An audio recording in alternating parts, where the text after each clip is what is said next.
Good morning all of you. मैं doctor Babita पाठक वर्तमान में वाणिज्य विभाग में विभागाध्यक्ष के पद पर कार्यरत हूँ। मैं आज बीकॉम पार्ट 1 के स्टूडेंट्स के एक इम्पॉर्टेंट सब्जेक्ट फाइनेंशियल अकाउंटिंग के एक इम्पॉर्टेंट टॉपिक गैर व्यापारिक संस्थाओं के खाते पर चर्चा करूँगी और उम्मीद करती हूँ कि यह हमारे बीकॉम पार्ट 1 के स्टूडेंट्स के लिए लाभकारी सिद्ध होगा। आप सभी जानते हैं कि किसी भी व्यवसाय का उद्देश्य लाभ कमाना होता है, चाहे वह एकाकी व्यापारी हो, पार्टनरशिप फर्म हो या किसी कंपनी का निर्माण किया जाए। मैन्युफैक्चरिंग प्रोसेस के द्वारा या सिर्फ ट्रेडिंग करके ही वह संस्था लाभ अर्जित करने के लिए प्रयासरत रहती है। इनके विपरीत यदि हम गैर व्यापारिक संस्थाओं के बारे में बात करते हैं तो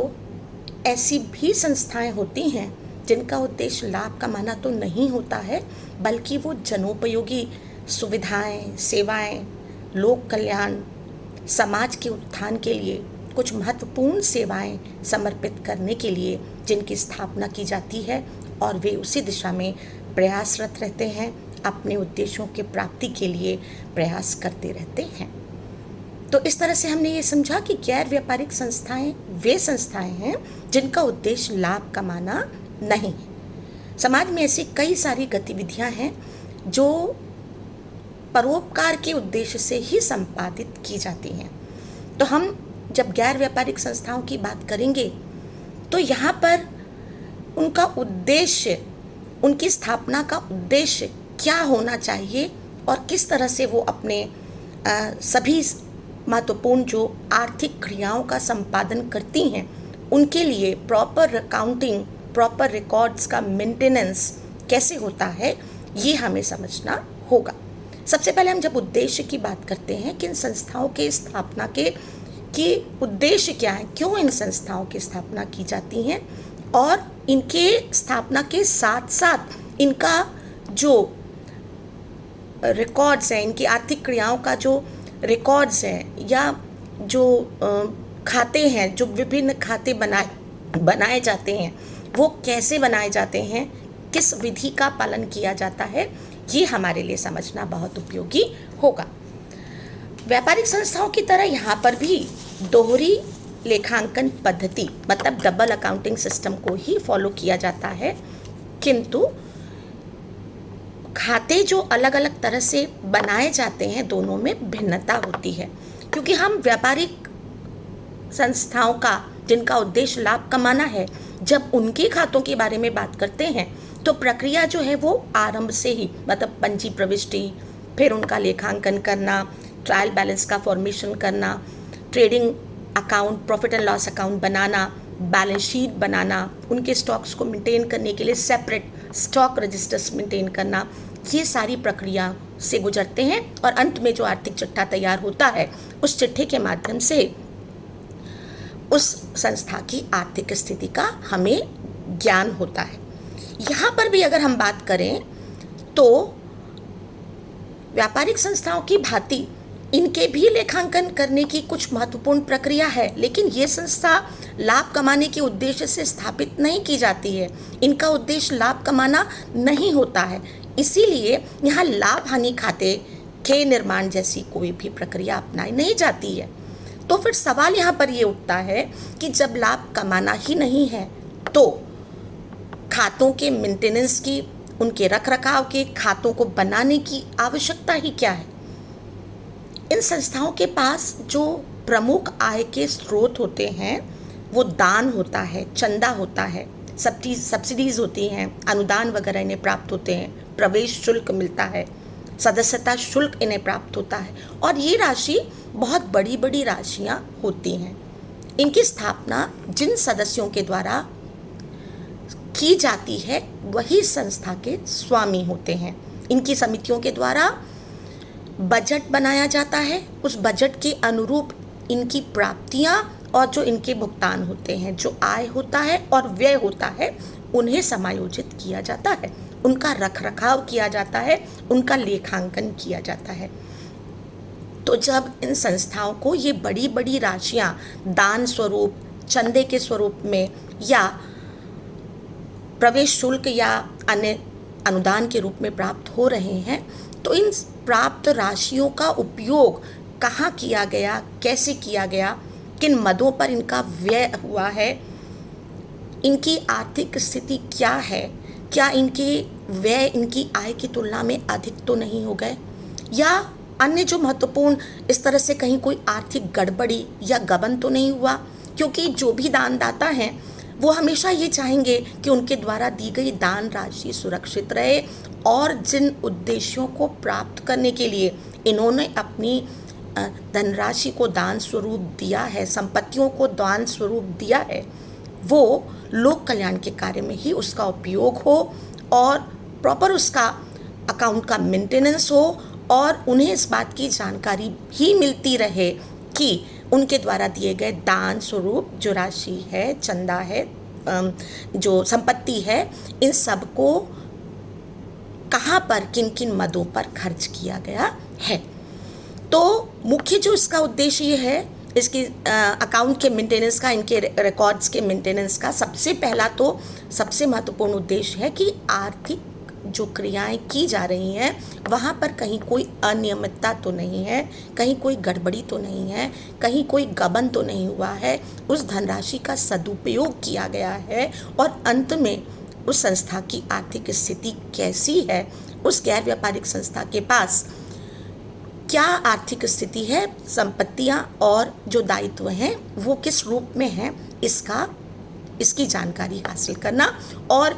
जो इनके दानदाता हैं, चंदा देने वाले लोग हैं, चंदादाता हैं, दानदाता हैं, अनुदान करता हैं, इनको समय समय पर सही इन्फॉर्मेशन अपडेट किया जा सके, उन्हें दिया जा सके, इस उद्देश्य से प्रॉपर रिकॉर्डिंग, अकाउंट्स का मेंटेनेंस किया जाता है। तो यहाँ मैं आपको बता दूँ कि यहाँ जो मुख्य रूप से खाते बनाए जाते हैं वो 3 ही तरह के खाते बनाए जाते हैं। एक तो रिसीप्ट्स एंड पेमेंट अकाउंट है जो बिल्कुल कैश बुक के कॉन्सेप्ट पर बेस्ड होता है। दूसरा इनकम एक्सपेंडिचर अकाउंट है, आय व्यय खाता। और तीसरा आर्थिक चिट्ठा तैयार किया जाता है ताकि उस संस्था की आर्थिक स्थिति का ज्ञान होता रहे। यहाँ पर जब हम संस्था की आर्थिक चिट्ठे की बात कर रहे हैं तो हम एक सिंपल जो बैलेंस शीट है उसकी कल्पना ही जब करते हैं तो वो कैपिटल से शुरू होता है। पूंजी बहुत इंपॉर्टेंट चीज़ है, उसके बिना किसी भी व्यापार के स्वरूप की हम कल्पना भी नहीं कर सकते हैं। तो व्यापारिक संस्थाओं में तो ये पूंजी के रूप में रहता है, लेकिन गैर व्यापारिक संस्थाओं में ये पूंजी कोष के रूप में रहता है। पूंजी कोष मतलब जो भी इन्हें विभिन्न दान या चंदा या जो सारी राशियां प्राप्त हुई संयुक्त रूप में कोष के रूप में रखा जाता है, जिसे हम पूंजी कोष कहते हैं। व्यापारिक संस्थाओं में जो भी लाभ या हानि होता है उनके स्वामियों के लाभ हानि वितरण अनुपात में या जो भी उन्होंने पहले अपना नियम बना रखे हैं, अनुपात निर्धारित कर रखे हैं, या अगर एकाकी व्यापारी है तो स्वयं उसके लाभ का भी स्वामी होता है और उसे हानि भी वहन करना होता है। किंतु गैर व्यापारिक संस्थाओं में जहाँ पर लाभ है ही नहीं तो वहाँ पर बस एक ही कॉन्सेप्ट है सबसे इम्पोर्टेंट कि रोक कहाँ कहाँ से आई, नगद कहाँ कहाँ से आया, किसने दिया, दान स्वरूप, चंदा स्वरूप, अनुदान स्वरूप कहाँ से राशियाँ प्राप्त हुई और किन मुद्दों पर इन्हें, किन व्ययों पर, किन आइटम्स पर इन्हें इनका एक्सपेंडिचर किया गया, खर्च किया गया, इन सभी बातों का प्रॉपर रिकॉर्ड मेंटेनेंस। तो यहाँ पर अब हम जब आगे आते हैं तो हम जहाँ हम प्राप्ति और भुगतान खाते की बात कर रहे हैं, और मैंने अभी आपको बताया कि कैश कॉन्सेप्ट पर बेस्ड होता है, कैश बुक के कॉन्सेप्ट पर बेस्ड होता है। इसका आशय ये हुआ कि यहाँ पर जैसे कैश बुक में कैश की प्राप्ति और कैश के भुगतान को ही कंसिडर किया जाता है, उसे गणना में लिया जाता है, तो यहाँ पर भी हम जब प्राप्ति और भुगतान खाते की, रिसीप्ट्स एंड पेमेंट अकाउंट की जब हम बात करते हैं तो यहाँ पर हम उसी अवधारणा को मानते हैं। जितने भी प्राप्तियाँ हो रही हैं उन सभी को कैश बुक में प्रविष्ट किया जाता है और साथ ही साथ भुगतान का भी लेखांकन होता है। तो हम जो रिसीप्ट्स एंड पेमेंट अकाउंट बनाते हैं द्विप्रविष्टि प्रणाली के अनुरूप ही है। दो साइड्स हैं, debit side and credit side, as जैसे अन्य खातों में होते हैं। विकलन पक्ष है, समाकलन पक्ष है। विकलन पक्ष में सभी कैश प्राप्तियों को लेखांकित किया जाता है। सभी नकद प्राप्तियां जैसे दान हुआ, चंदा हुआ, अनुदान हुआ, या जो आपके किसी उद्देश्य को पूरा करने के उद्देश्य से कुछ विशिष्ट राशियां प्राप्त हुई हैं, प्रवेश शुल्क मिला है, सदस्यता शुल्क मिला है, इन सभी को हम कैश बुक के विकलन पक्ष में हम इनकी प्रविष्टि करते हैं। और समाकलन पक्ष में इनसे संबंधित जितने भी कैश का जहाँ जहाँ भुगतान किया गया है, जहाँ जहाँ इन्हें व्यय किया गया है, जिस रूप में इन्हें व्यय किया गया है, उनका लेखांकन किया जाता है, चाहे वो पूंजीगत व्यय क्यों ना हो। अब मैं वापस आती हूँ और मैं आपको सबसे पहले आगम और पूंजीगत, आयगत और पूंजीगत का डिफरेंस बताने की कोशिश करूँगी। आप बहुत अच्छी तरह से जानते हैं कि वो सभी व्यय जो कि स्थायी संपत्तियों के रूप में किए जाते हैं, जिनसे स्थायी संपत्तियों का निर्माण होता है, जैसे परचेज ऑफ लैंड है, प्लांट है, मशीनरी है, बिल्डिंग का निर्माण किया गया है, इस तरीके से स्थायी रूप में जो व्यय किए गए हैं वो हमारे पूंजीगत व्यय होते हैं। लेकिन जो किसी संस्था की गतिविधियों के संचालन के लिए नियमित रूप से जिन व्ययों को करना है, जिन व्ययों के बिना कार्यों का संपादन संभव नहीं है, ऐसे व्ययों को हम आगम व्यय या आयगत व्यय कहते हैं। जैसे वेतन का भुगतान, वेजेस का पेमेंट करना, रेंट देना है, स्टेशनरी है, छोटे छोटे अन्य बहुत सारे खर्च हैं जो कि किसी भी गैर व्यापारिक संस्थाओं में किए जाते हैं या व्यापारिक संस्थाओं में किए जाते हैं, क्योंकि कैपिटल और रेवेन्यू का मैं डिफरेंस आपको बता रही हूँ। तो ये सभी जो रिकरिंग नेचर के एक्सपेंडिचर हैं, इन्हें हम आयगत व्यय कहते हैं। अब एक बात हमारे दिमाग में और आती है कि हमने अभी आपको बताया कि जो फिक्स्ड नेचर के एक्सपेंडिचर है, लाइक बिल्डिंग कंस्ट्रक्शन या किसी थिएटर का निर्माण करना, या हम किसी और ऐसी मशीन या प्लांट की कल्पना करते हैं जिसकी स्थापना की गई है, तो यहाँ पर जो बिल्डिंग बनाई गई है ये तो हमारा कैपिटल एक्सपेंडिचर हो गया। लेकिन इसके रख रखाव पर, इसके मेंटेनेंस पर रेगुलर बेसिस पर कुछ खर्च किया जाता है, जो हर साल किया जाता है। रंग रोगन होता है, वाइट वॉश होता है, कुछ टूट फूट हो गई है तो उनकी मरम्मत होती है, और इस तरीके से लगातार उन पर कुछ व्यय होते रहते हैं, जिसका उद्देश्य उनकी उपयोगिता को बरकरार रखना है, उनसे जो लाभार्जन, उनकी जो क्षमता है उसमें गिरावट नहीं आने देना है। ये जो एक्सपेंडिचर हैं, ये एक्सपेंडिचर, सभी एक्सपेंडिचर आयगत व्यय कहलाएंगे, क्योंकि ये रिकरिंग नेचर के बार बार हो रहे हैं, इन्हें एक बार करके मुक्त नहीं हो गए हैं। लेकिन वहीं इस बिल्डिंग का निर्माण करना या प्लांट मशीनरी की स्थापना करना, ये हमारा कैपिटल नेचर का एक्सपेंडिचर हो गया। उसकी उपार्जन क्षमता, उसकी लाभदेयता, उसे बनाए रखने के लिए जो रेगुलर बेसिस पर खर्च किया जा रहा है वो हमारा रिकरिंग नेचर का है और वो हमारा आगम व्यय है। तो आयगत और पूंजीगत व्ययों को डिफरेंशिएट करना, समझना, ये हमारे लिए बहुत ज़रूरी है। मैं आपको रिसीप्ट्स एंड पेमेंट अकाउंट के बारे में चर्चा कर रही थी, उसके बारे में मैं आपसे बता रही थी। हमने बताया कि यहाँ रिसीप्ट्स एंड पेमेंट अकाउंट जो है वो कैश बुक के कॉन्सेप्ट पर बेस्ड है, जहाँ पे सभी जो कैश प्राप्तियाँ हैं उन्हें विकलन पक्ष में लिखना है और जो भी भुगतान है उन सभी को क्रेडिट साइड में हम लिखते चले जाते हैं। सवाल यहाँ पर ये उठता है कि कौन से व्ययों को लिखना है, क्योंकि देखिए कुछ व्यय ऐसे भी होते हैं जो पिछले वर्ष, गत वर्ष हमें प्राप्त होने चाहिए, आय प्राप्त होने चाहिए थे और व्यय का किया जाना चाहिए था, लेकिन वो नहीं किए जा सके, तो उनको तो हम चल वर्ष में ही उनका भुगतान करेंगे। इसी तरीके से कुछ चल वर्ष के भी आय और व्यय होते हैं, कुछ आगामी वर्ष की भी प्राप्तियां होती हैं, कुछ एडवांस पेमेंट्स होते हैं जो पूर्व दत्त होते हैं, जिन्हें पहले से ही हमें देना होता है ताकि आगामी वर्ष में हम उन सुविधाओं का या उन वस्तुओं का को प्राप्त कर सकें, उन सुविधाओं का लाभ प्राप्त कर सकें, तो वो आगामी वर्ष से संबंधित होते हैं। तो ऐसे जो तीनों तरह के की आय या व्यय हैं, क्या इन तीनों को अलग अलग तरीके से लेखांकन किया जाना चाहिए? गत वर्ष से संबंधित, चल वर्ष से संबंधित, related to current accounts and related to future, भविष्य से संबंधित आगामी जो व्यय है, क्या हम इन सभी को का लेखांकन रिसीप्ट्स एंड पेमेंट अकाउंट में करेंगे? तो एक कॉन्सेप्ट तो हमें अपना क्लियर करके चलना पड़ेगा कि हमारा रिसीप्ट्स एंड पेमेंट अकाउंट इस बात से कोई ताल्लुकात नहीं रखता, उसे कोई फर्क नहीं पड़ता कि वो व्यय या आय किस वर्ष से संबंधित है।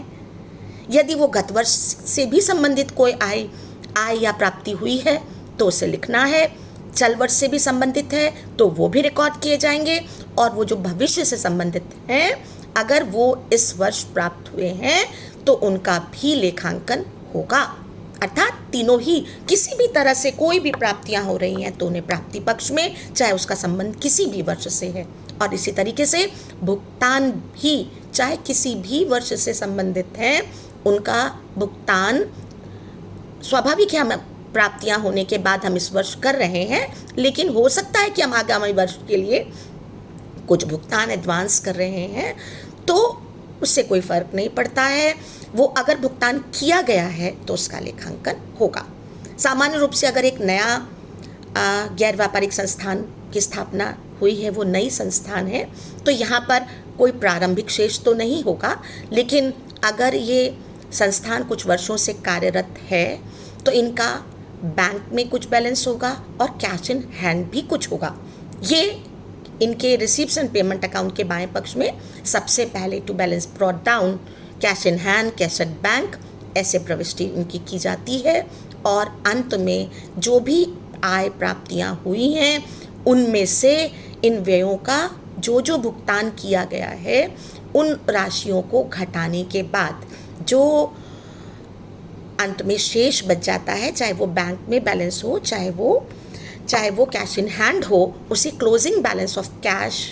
At bank, closing balance of cash in hand के रूप में उसका लेखांकन किया जाता है। और सामान्य तौर पर इस तरीके से ही रिसीप्ट्स एंड पेमेंट अकाउंट का निर्माण किया जाता है। बहुत सिंपल सा कॉन्सेप्ट है, जरा भी इसमें ज़्यादा सोचने विचारने की ज़रूरत नहीं, बिल्कुल कैश बुक की तरह ही इसका मेंटेनेंस होता है, और अलग अलग तरह से सभी प्रविष्टियों का अलग अलग ट्रांजैक्शंस की प्रविष्टियां होती हैं। अब हम आते हैं दूसरा जो महत्वपूर्ण खाता बनाया जाता है। जैसे मैंने आपको कहा कि 3 इंपॉर्टेंट अकाउंट्स हैं, number 1 receipts and payment account, number 2 income expenditure account, and number 3 हमारा बैलेंस शीट। तो अब हम आते हैं इनकम एक्सपेंडिचर अकाउंट के कॉन्सेप्ट को डिस्कस करते हैं। इनकम एक्सपेंडिचर अकाउंट का कॉन्सेप्ट एज यूजुअल जहाँ लाभ हानि की तरह ही समझ लीजिए किसकी गणना होती है। लाभ हानि खाता जिस तरीके से बनता है कि सारे के सारे जो हमारे व्यय हैं, सारे के सारे हमारे एक्सपेंडिचर हैं, सारे के सारे हमारे जो आय है, उन सभी को हम अपने लाभ हानि खाते में प्रदर्शित करते हैं। सारे एक्सपेंडिचर हैं, लॉसेस हैं, ये लाभ हानि खाते के डेबिट पक्ष में आते हैं, और जो भी विभिन्न प्राप्तियां हैं अदर देन रियल मतलब ट्रेडिंग जो हमारा, और लाइक इनकम फ्रॉम इन्वेस्टमेंट हो गया, डिविडेंड्स प्राप्त हुए हैं, किसी और तरीके से कोई आय प्राप्त हुई है, उन सबको हम कहाँ लिखते हैं? लाभ हानि खाते के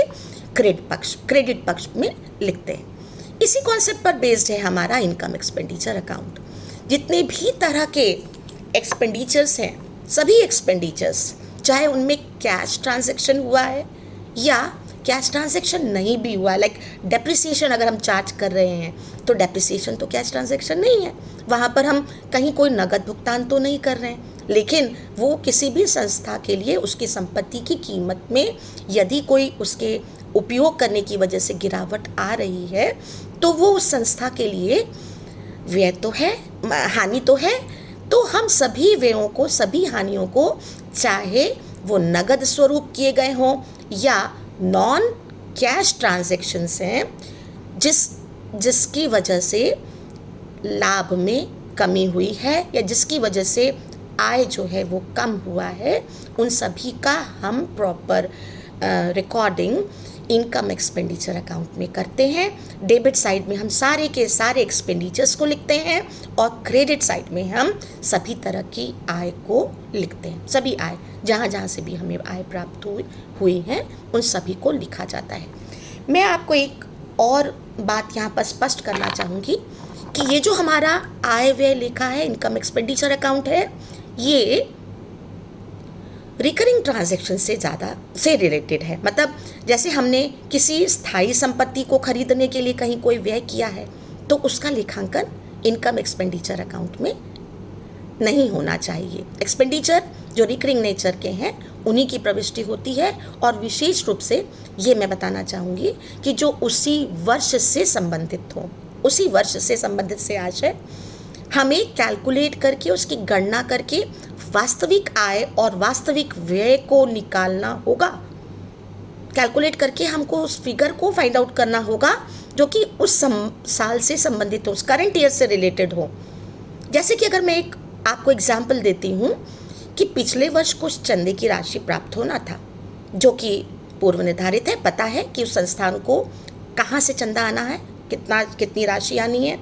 कहाँ से दान मिलना है, किस रूप में मिलना है, लेकिन किसी वजह से वो दान या चंदा गत वर्ष में प्राप्त नहीं हो सका। तो वो प्राप्त कब होगा? चल वर्ष में प्राप्त होगा, लेकिन उसका संबंध किससे है? गत वर्ष से है।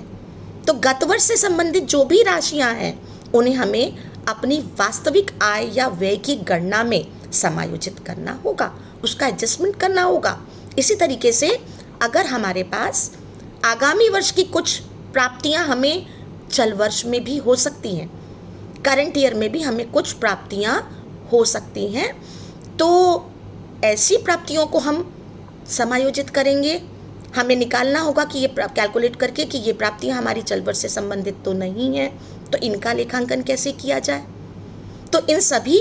गणनाओं को करने का उद्देश्य वास्तविक आय या वास्तविक व्यय की राशि की गणना करना, ताकि हम उन्हें अपने आय व्यय खाते में ले जा सकें, लिख सकें और उसका निर्माण कर सकें।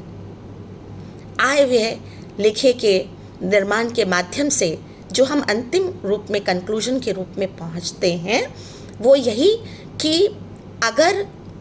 आय का व्यय पर आधिक्य है, अर्थात व्यय की तुलना में आय अधिक है, तो वह राशि अतिरेक कहलाती है, दैट इज सरप्लस। और अगर एक्सपेंडिचर्स ज़्यादा हैं, व्यय ज़्यादा हैं, आय की तुलना में है, तो उसे हम डेफिशिएंसी या हम उसे कमी कहते हैं, हीनता। डेफिशिएंसी जो है इसको भी हम अपने पूंजी कोष में समायोजित करते हैं, हीनता की राशि वहाँ ले जाकर घटा दी जाती है और सरप्लस को हम वहाँ ले जाकर ऐड कर देते हैं। चाहे डेफिशिएंसी हो, चाहे अतिरेक हो, सरप्लस हो, इसका प्रॉपर समायोजन लाभ हानि की तरह ही, जैसे लाभ हानि पूंजी में जोड़ा या घटाया जाता है, इसी तरीके से सरप्लस और डेफिशिएंसी को भी हम वहाँ पर ले जा कर के एडजस्ट कर देते हैं, घटा देते हैं या जोड़ देते हैं। और इस तरह से जो समायोजित पूंजी कोष है उसको आर्थिक चिट्ठे में हम प्रदर्शित करते हैं। तो ये तो मैंने अभी आपको इनकम एक्सपेंडिचर अकाउंट के बारे में बताया कि वो किस तरीके से निर्माण होता है। इसमें वास्तविक आय या वास्तविक व्यय की राशि की गणना करना एक थोड़ा सा टेक्निकल कैलकुलेशन है, टेक्निकल आधार है इसका। मैं जो बताऊंगी कोई डिफ़िकल्ट बिल्कुल भी नहीं है, लेकिन थोड़ा हमारा कॉन्सेप्ट क्लियर होना चाहिए। इस तरीके से हमें समझकर चलना है कि ये किस तरह से हम सिर्फ करंट ईयर के ही इनकम और एक्सपेंडिचर अकाउंट को कैलकुलेट करें। गत वर्ष से संबंधित अगर कोई राशि है,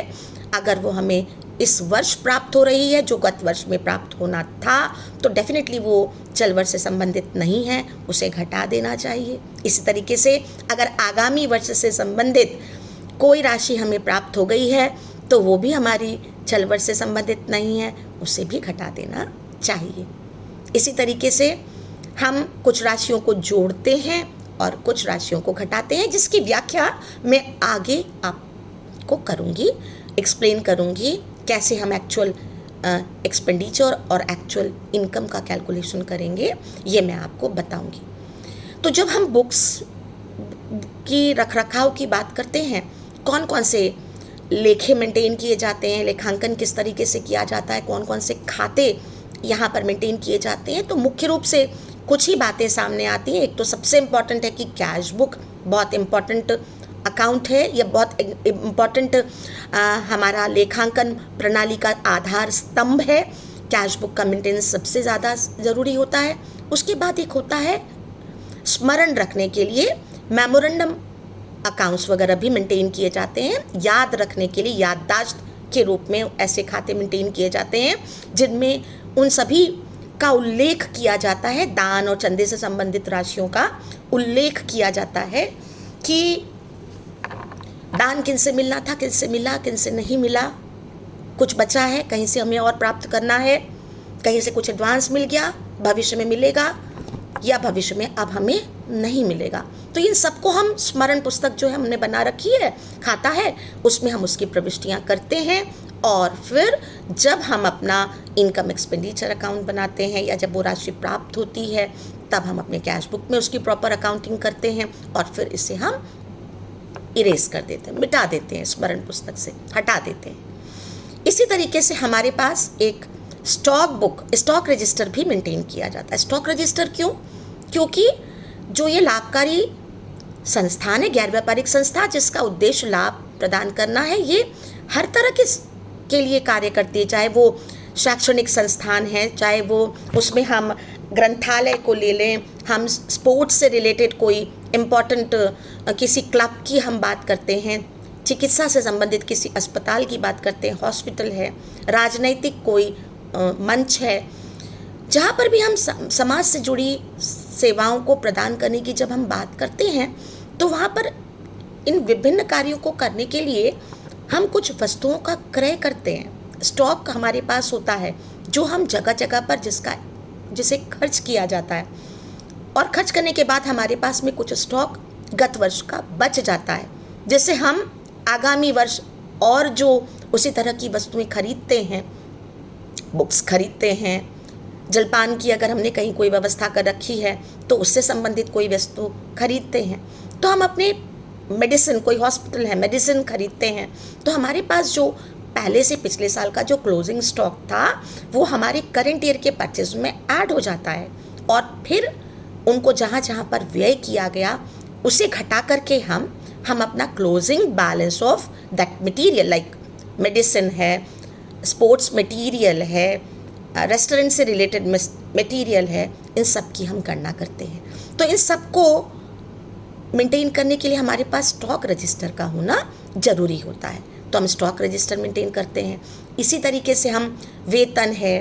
वेजेस हैं, सैलरीज़ हैं, वेजेस हैं, इन सब की भुगतान करने के लिए और हमारे रिकरिंग नेचर के अन्य और जो भी एक्सपेंडिचर हैं उन सब को करने के लिए भी हम salary and wages record maintain करने के लिए उनका अकाउंट बना लेते हैं, उन्हें रख लेते हैं ताकि हमें इस बात का ज्ञान रहे, आभास रहे कि वेतन और मजदूरी जैसे मुद्दों पर कितना व्यय किया गया है, कहीं कोई राशि अदत्त या पूर्वदत्त तो नहीं है। इन सभी बातों का हमको पूर्व ज्ञान होना चाहिए ताकि हम उसका प्रॉपर एडजस्टमेंट करके हम अपने बैलेंस शीट में, हम अपने चिट्ठे में उसकी प्रविष्टि कर सकें। इसी तरीके से अन्य जो और बच गए उन्हें हम सब अन्य महत्वपूर्ण खातों के रूप में एक अलग रिकॉर्ड उसका मेंटेन करते हैं। अन्य महत्वपूर्ण खाते जिनमें हम दान हो गया, चंदा हो गया, अनुदान हो गया, इन सब से संबंधित जानकारी का लेखांकन करते जाते हैं। तो ये कुछ महत्वपूर्ण खाते हैं लेखांकन की प्रक्रिया के अंतर्गत, इनको मेंटेन करना है, इनको प्रॉपर इसका मेंटेनेंस बहुत ज़रूरी है ताकि हमें हमारा ज्ञान हमेशा अपडेटेड रहे, हमें हर बात की जानकारी हो कि हम वास्तव में किस रूप में अभी अपने गैर व्यापारिक संस्थाओं की गतिविधियों का संचालन कर रहे हैं। गैर व्यापारिक संस्थाओं की समिति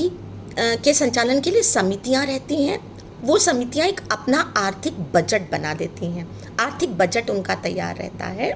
उस आर्थिक बजट के अनुरूप ही आय प्राप्ति जो हुई है उनसे व्यय किया जाता है।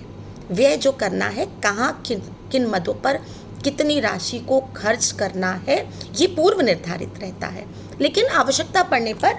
जैसे कुछ जरूरी खर्च आ गए तो उन्हें भी किया जाता है, लेकिन एक बजट का मेंटेनेंस जरूरी है। एक बजट बना करके ही चला जाता है, बजट बना करके ही सारा लेखांकन किया जाता है और सारे खर्च किए जाते हैं। प्राप्तियों का प्रॉपर मेंटेनेंस होता, प्राप्तियों का से व्ययों का प्रॉपर भुगतान होता है और इनका प्रॉपर मेंटेनेंस होता रहता है।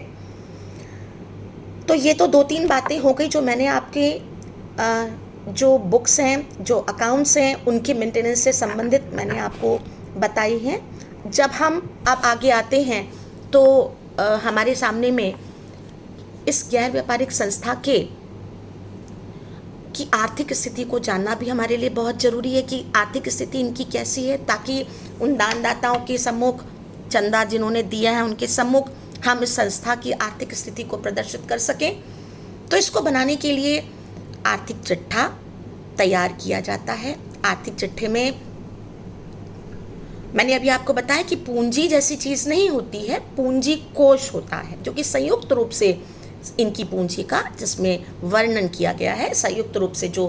पूंजी है उसे प्रदर्शित किया जाता है। आय व्यय खाते से प्राप्त अतिरेक को जोड़ा जाता है और कमी को, हीनता को, डेफिशिएंसी को घटा दिया जाता है और जो नेट अमाउंट होता है उसको हम अपना अमाउंट कॉलम में लिखते हैं। इसी तरीके से आर्थिक चिट्ठे के दाएं पक्ष में जो हमारा लायबिलिटीज से रिलेटेड है, उन समस्त दायित्वों का वर्णन करते हैं, उन समस्त दायित्वों को प्रदर्शित करते हैं जो कि उस संस्थान के दायित्व स्वरूप हैं। और संपत्ति पक्ष में सभी तरह की संपत्तियों का वर्णन किया जाता है। संपत्तियों से यहाँ पर आशय सभी तरह की संपत्तियों से हैं, चाहे वो फिक्स नेचर की हैं या चाहे वो करेंट नेचर की संपत्तियां हैं। सभी तरह की संपत्तियों को, even cash in hand, cash at bank को भी प्रदर्शित किया जाता है। और सभी को लिखने के पश्चात हम अपनी आर्थिक चिट्ठे का कैलकुलेशन कंप्लीट करते हैं। दोनों तरफ का टोटल टैली करता है और इस तरीके से हम अपनी संस्थान की, गैर व्यापारिक संस्थान की आर्थिक स्थिति को समझ पाते हैं, वो ज्ञात हो पाता है और हम उन्हें जहाँ पर भी प्रस्तुत करना होता है प्रस्तुत कर सकने की स्थिति में रहते हैं। तो हमने देखा, ये तो मैंने बहुत बेसिक चीज़ें अभी आपको बताई हैं जो कि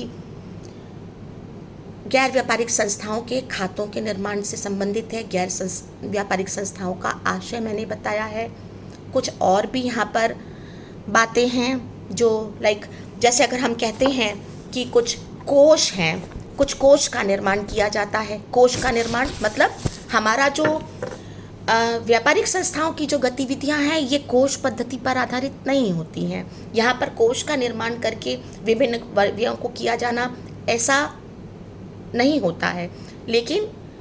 व्यापारिक संस्थाओं में नहीं होता है। लेकिन गैर व्यापारिक संस्थाओं में पद्धति या प्रक्रिया यही होती है। विभिन्न कोषों के निर्माण किए जाते हैं और उनका उद्देश्य उसी से संबंधित व्ययों का किया जाना है। व्यय किए जाते हैं, उन कोषों से राशियों को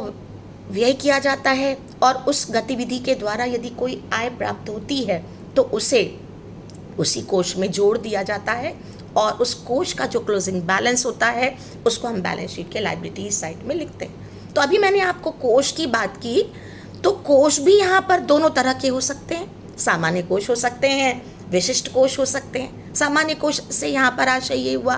कि सामान्य गतिविधियों के सामान्य रूप से संचालन के लिए